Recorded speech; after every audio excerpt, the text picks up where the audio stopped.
finally managed to put that one to bed. The man with the longest streak in Formula One history.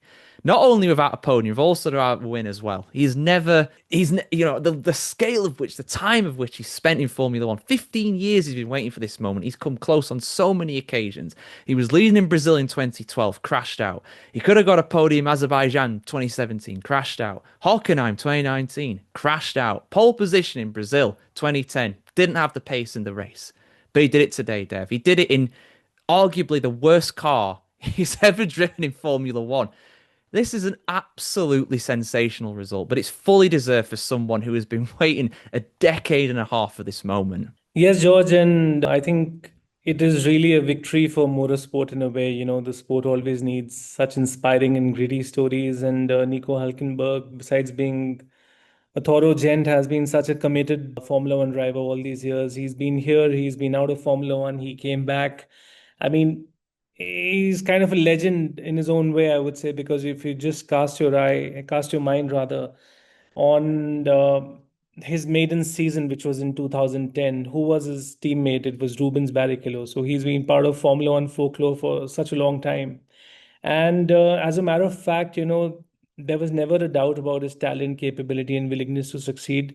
It took him three Formula One races to score his maiden points. That was in Malaysia. And in that opening season itself in 2010, he scored his best ever race result, which came at the Hungaroring in the form of a P6. I still remember Mark Webber winning that rather brilliant race, and I think Schumacher and Barrichello really going hard at each other at that point in time. But Nico Hulkenberg has always deserved this sensational moment. But for it to come after so many years, in waiting, just reminds me of the Stella Artois beer ad that good things come to those who wait. But I would say it comes to those who wait, wait, wait, wait, wait.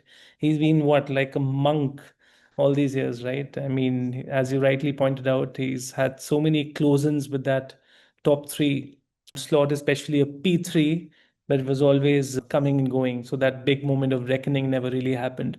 Now, if you actually cast your mind onto other charismatic drivers who've driven such brilliant performances, for example, Lewis Hamilton winning in 2021 at Sao Paulo, his racing idol, Ayrton Senna's territory, that mega when he came from far back. He actually started the race from the pit lane, if I remember correctly. Kimi Raikkonen won at Suzuka many moons ago from P17. But again, you have to remember these drivers had formidable machinery under them, right?